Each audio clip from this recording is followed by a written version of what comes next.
Concluyendo el segmento del Realengo 18, pero vamos a leer la trayectoria de los fundadores del ICAI, Instituto de Arte Cubano y de Cinematografía, el ICAI, que fue fundado en Minas del Frío, en Pico Turquino, cuando se hizo la película El Rebelde, y patrocinada por el Ejército Rebelde, que después fue el MINFAR. Esos son los padres, los progenitores del ICAI. Y los padres del ICAI, los dos padres del ICAI, son Santiago Álvarez y Tomás Gutiérrez Alea, más conocido por Titón. Da tú en cierta forma ahí, someramente, la biografía de Santiago Álvarez. Bueno, Santiago Álvarez Román nace el 8 de marzo de 1919, hijo de un anarquista español. Muy joven trabaja como minero en los Estados Unidos. Al triunfo de la Revolución Comunista de Cuba, es reclutado para hacer realidad el deseo de Fidel Castro que él, Santiago, fuera el que le hiciera sus películas. Igualito de decir a Adolf Hitler a la cineasta alemana Leni Riefenstahl: cuando llegue al poder quiero que hagas mis películas. De ahí que Leni militó en el partido nazista y logrando realizar la obra de propaganda más importante de la historia del cine, Triunfo de la Voluntad, donde se filma unos actos de masas del partido nazis en Nuremberg en 1934. Sus películas eran ideológicamente repugnantes, pero realizadas fantásticamente, impresionante. Así se hubo de expresar Luis Buñuel sobre la cineasta del Tercer Reich, Leni Riefenstahl. Triunfo de la Voluntad, Nuremberg, 1934.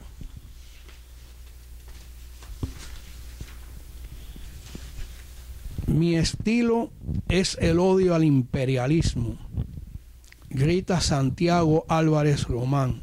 La revolución me hizo cineasta, escupe Santiago Álvarez Román.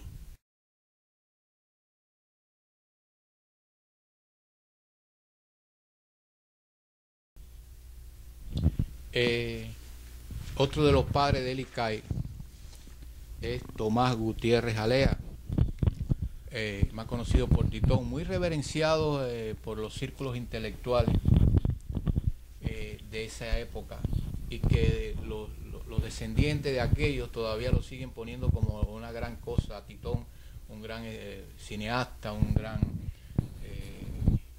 intelectual, un gran miembro de la inteligencia. Yo digo que intelectual es aquel enamorado de la sabiduría y buscador de la verdad, tan sencillo como eso. Estos intelectuales de la inteligencia que le quieren poner apellido a la intelectualidad, en mi opinión, son unos militantes de una gran farsa. Muy profesionales, con mucho rigor, pero en el fondo son unos manipuladores de la verdad. Tomás Gutiérrez Alea, Titón, nació en La Habana el 11 de diciembre de 1928. Se inicia en el cine en 1948 filmando cortos humorísticos. Funda la Sociedad Cultural Nuestro Tiempo, que agrupaba intelectuales de izquierda. ¿Están oyendo? En 1951 se gradúa de abogado y se va a Roma a estudiar dirección de cine. En 1955, junto a Julio García Espinosa, filman el documental El Mégano, que hace trascender la vida de los carboneros en la Ciénaga de Zapata, film que fue secuestrado por la policía de la época. En 1959, junto a otros directores, organiza la sección de cine de la Dirección de Cultura del Ejército Rebelde. Lo voy a repetir: crea la sección de cine de la Dirección de Cultura del Ejército Rebelde, donde realiza la filmación Esta tierra es mía. así como teniendo que ver con el programa televisivo El Sector 40, que fue un instrumento del Ministerio del Interior, cuyo patrocinador será el tenebroso Ministerio del Interior. El pensamiento de Tomás Gutiérrez Alea dice: para mí el cine sigue siendo un instrumento valiosísimo de penetración de la realidad. El cine no es retratar la realidad simplemente. El cine es manipular la realidad. Te da la posibilidad de manipular distintos aspectos de la realidad, crear nuevos significados, y en ese juego que uno aprende lo que es el mundo. Este es los creadores del ICAI, y fíjense el pensamiento tanto de Santiago Álvarez como de Tomás Gutiérrez Alea. Son los verdaderos Tomás y Álvarez. Los otros son los que lo han idealizado y los que lo han convertido en algo que no son.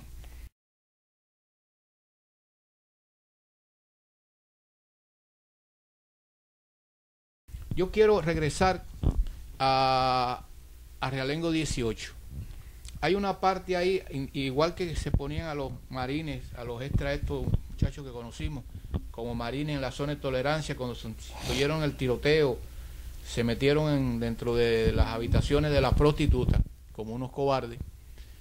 En el caso, por ejemplo, donde viene la escena donde están ya preparando cómo van a tomar, cómo se van a adueñar de Realengo 18, y hay una reunión del terrateniente ese Lino, un abogado y el dueño de un central, un americano dueño de un central. Y yo quiero que tú me expliques por qué cuando él está señalando ahí en un mapa lo que iban a hacer en el Realengo 18, al lado, en su oficina, aparece una, ¿cómo se llama esto? Bueno, eso es una menora. Una menora, que es un símbolo totalmente hebreo. Es como un candelabro. Como un candelabro. Pero ¿cómo se atribuye ahí en la oficina de un dueño americano de Central que apareciera ese candelabro? Bueno, únicamente que él fuera de descendencia judía.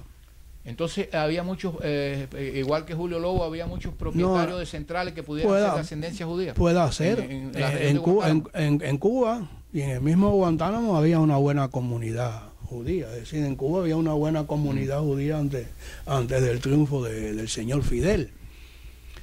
Esa es una menora que es un símbolo de la fe judía.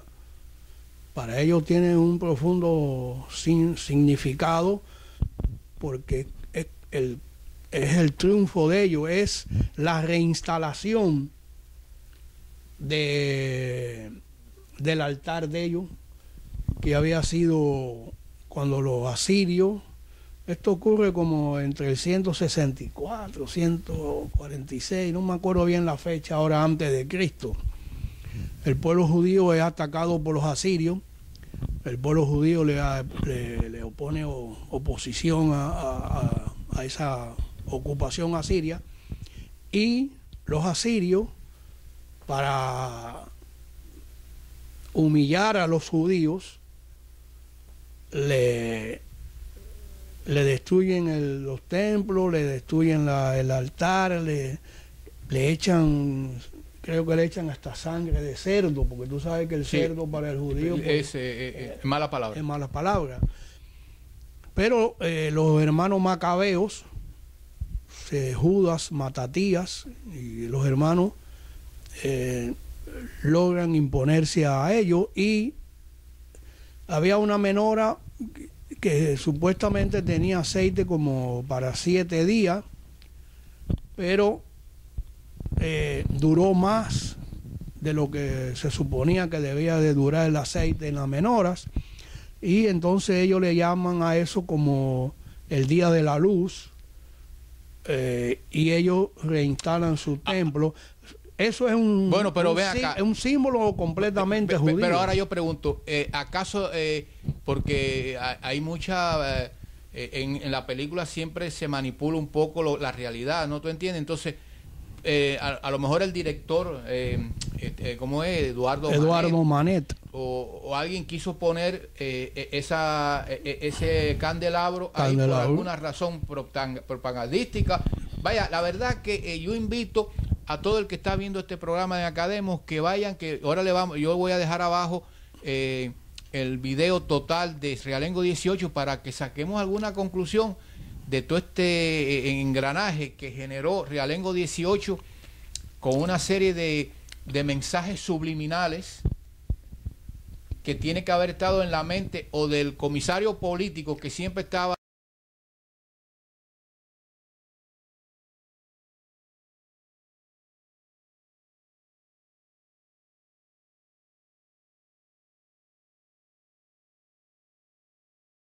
diciendo lo que se podía y lo que no, como una especie de censor, o los propios directores, el comunista dominicano Oscar Torres, o el propio Eduardo Manet. Yo creo que hay que encontrar la verdad de todas estas cosas que ocurrió en el Realengo 18. A mí me parece que Eduardo Manet está vivo. Él vive en Francia. No, y ahora es un gran anticomunista y tiene una organización que el único problema es que tiene, como todos, tiene su pasado. Y el pasado, tenemos dos caminos: tratar de enterrarlo allá, en lo más profundo de allá, o tener el valor de admitirlo y reconocerlo. Como yo te digo a ti, yo le doy la duda esa de, vamos a suponer que él hubiera sido un socialista y con el embullo de la revolución, pues... Acuérdate que Lenin era socialdemócrata también. Llegó a realizar algo que él anhelaba, ¿no? Ser director de cine. Y bueno, ahí en Cuba tuvo la facilidad. Mira, pasando ahora, porque después hemos visto la película Guantánamo 1965, que ahí es donde ellos se lucen manipulando la realidad y convirtiendo a nuestro querido Guantánamo en un Macondo, en un lugar terrible, un lugar de impresentable, que eso es una redomada mentira. Vamos a ir primero, cuando empieza la película, al barrio de San Justo. ¿Cómo tú y yo no hemos caminado en el barrio de San Justo? Y la impresión que daba el barrio de San Justo, esa película, cuyo director era José Masip, un redomado comunista que hace poco se murió, y fotografiado con Charlie Chaplin, compañeros de viaje. Pero yo te pregunto, ¿por qué presentar a San Justo, un lugar donde estaba incluso la iglesia de San Juan Bosco?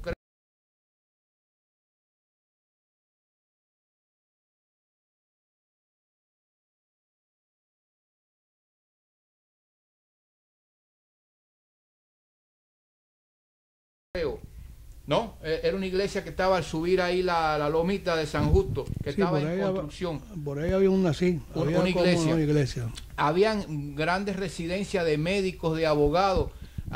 Un primo mío tenía su casa ahí, que era lechero, y ahí procesaba la leche. ¿Cómo es posible que el ICAI haya presentado en esa película a San Justo como un lugar de un brujo hechicero con la hoja y el martillo en la pared, y cazando a la gente, y nada más que es un lugar de haitianos y de negros? Dame tu opinión ante esa mentira. Tú que ahorita mencionaste, y perdóname esta pequeña intervención, porque cuando tú hablabas de Tomás Gutiérrez Alea, tú mencionaste dos. Uno es un documental. El Mégano. El Mégano. Sí, también Los Pobres de ahí, de la Ciénaga. Esta tierra es mía. Ajá. En el Mégano supuestamente es de los carboneros. ¿Qué grado de manipulación hay en este documental, tanto como en el Realengo 18 o tanto como en Esta tierra es mía? Porque si ya vemos una manipulación en el Realengo 18, o tratar de presentar al Realengo 18 como algo inenarrable en la historia de Cuba, vamos a decir así, pues yo no dudo que en el Mégano, yo no he visto el Mégano, yo he oído mucho hablar del Mégano, pero nunca había visto ese documental. Y esta otra película, Esta tierra es mía, tiene un buen sabor clasista. De reivindicación. La propaganda en beneficio de la revolución. Ahora, lo que tú me preguntas de de San Justo. Indudablemente que San Justo era como un, vamos a decirle así, en los años 58 era una parte de Guantánamo que tenía cierto progreso. Era una periferia. Era una periferia que estaba creciendo, que se estaba consolidando con una serie de personas que se estaban mudando allí. Pero la cuestión es que yo no sé dónde tomaron esa parte de San Justo, o es otra parte de otro lugar y lo ponen como San Justo. Esas chabolas que había, yo no recuerdo en el San Justo de 1961 ese tipo de vida que sí, yo sé que se habló alguna vez de lo que se iban por la base, antes de irse por la base iban a ver a un hechicero de San Justo para que le diera buena vibra. Sabe Dios si ese hechicero existió. Lo que yo no me trago es que cuando ese hechicero estaba allí cazando a la gente y eso, en la pared había una hoja y un martillo, ¿no? Bueno, esa es otra parte de manipulación. Claro, ese surrealismo kafkiano. Hay que poner el símbolo para esa época indestructible de la hoja y el martillo. Es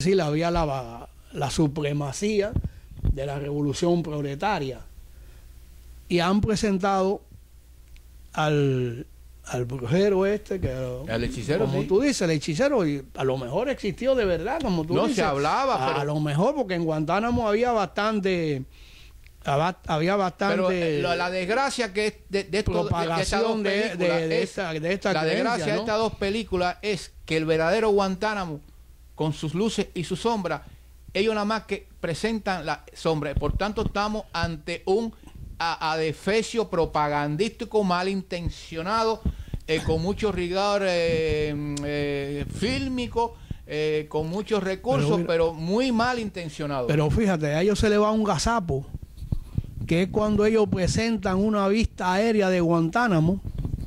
En Guantánamo 1965 ellos presentan una vista aérea fantástica de Guantánamo y se ve una vista una de ciudad Guantánamo, en las calles rectilíneas, bien trazadas las calles, las casas, las habitaciones muy bien, ninguna destrozada, todas muy organizadas. Ellos entonces el colegio La Salle, el colegio americano, que se ven ahí en ese tipo entonces de el parque. Ellos tienen que poner algo que desluzca esa parte de Guantánamo. Entonces te meten eso del santero, del brujero, sí, todo o del hechicero. Pero yo quiero terminar decir, porque mira, Arnaldo, es que se está yendo, y yo quiero también tu opinión, porque tú eres un católico práctico y convencido y has sido fiel siempre a tu religión. Yo he sido un poquito, pero Cristo está dentro de mí y a mí me formaron en el colegio La Salle en esa religión y nunca renunciaré a ella.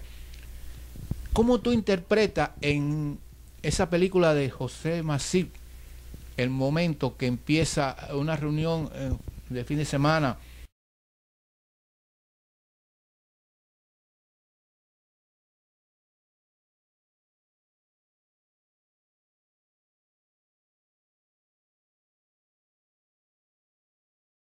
En el parque con la retrete y la multitud de personas que siempre estábamos allí. Te ponen afuera varios morenos, todos eran negros, bailando un tipo de música, que yo no recuerdo en aquel tiempo ese tipo de música, e inmediatamente pasan para dentro de la iglesia y está el padre pastor, y están muchachos y muchachas que nosotros conocemos y recordamos, tomando la Eucaristía, tomando la hostia, y vuelven a pasar. Dame tu opinión, ¿eso no fue una manipulación? Desde un punto, eso es malintencionada. Eso es mal. Es como decir, los blanquitos burgueses en la iglesia, el padre pastor dándole la Eucaristía, y afuera los negritos pati por suelo. Yo me acuerdo bailando. Que seguro que allí cuando ellos toman esa parte, yo estaba también, sabe a Dios en qué parte de la iglesia allí, porque yo también estaba allí en ese momento, porque yo era claro. Soy un católico practicante. Además de los que protegieron a pastor cuando llegó allí. Exactamente. Yo sí me acuerdo que ellos ponían unos altoparlantes en el parque con la música de esa época de Miguelito Cuní o de Abelardo Barroso, o de esos conjuntos que habían en Cuba que eran de una música bien estridente, ¿no? Y ellos ponían unos altoparlantes ahí a todo el volumen que daba, que interfería con la celebración de la misa. Yo no me acuerdo de eso que que ellos ponen ahí, de ese baile ahí en el mismo parque. Mira, tú viviste el parque y yo lo viví. Yo lo viví. Y allí estábamos todos blancos, mulatos, rubios, negros. Todo el mundo estaba allí mezclado. Allí íbamos todos allí. Con una disciplina, todos luciendo muy bien, porque una de las cosas que había allí en el parque Guantánamo, que tú no sabías quién era el rico o era el pobre, porque todo el mundo iba con los zapatos lustrados, la mejor ropa que tenían.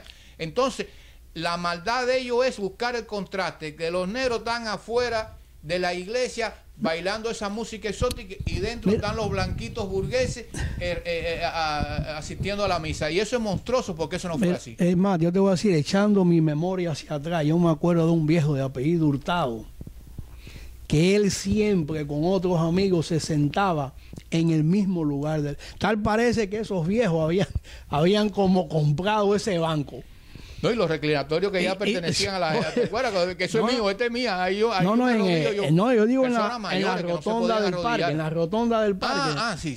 Había un viejo de apellido Hurtado, que él siempre se sentaba en el mismo, él y otros amigos de la misma edad que él. Y tal parece que esos viejos habían comprado como el asiento ese, porque la gente se lo respetaba. Llegaba el viejo Hurtado, se sentaba y al poquito rato llegaban dos amigos, un amigo de él, y ahí se sentaban los viejos quizás a recordar sus años de juventud y todas esas cosas. ¿Sí?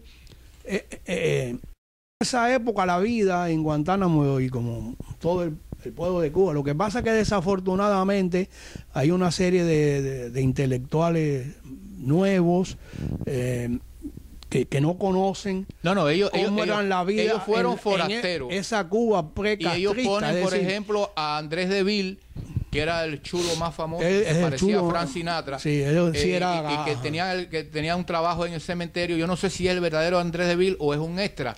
Pero también ponen en esa película también el Guantánamo, ese tipo macondiano, de la zona de tolerancia que era famosa en Cuba, porque los americanos iban allí, el Gran Val, María la Grande. Sí, pero María ¿por qué ellos buscaron ese lado nada más de la película, de la historia, y no buscaron las otras cosas bellas que generaba Guantánamo diariamente? Porque no te olvides que los comunistas, después del triunfo de la revolución, han querido resaltar como que Cuba era un prostíbulo, era un burdel.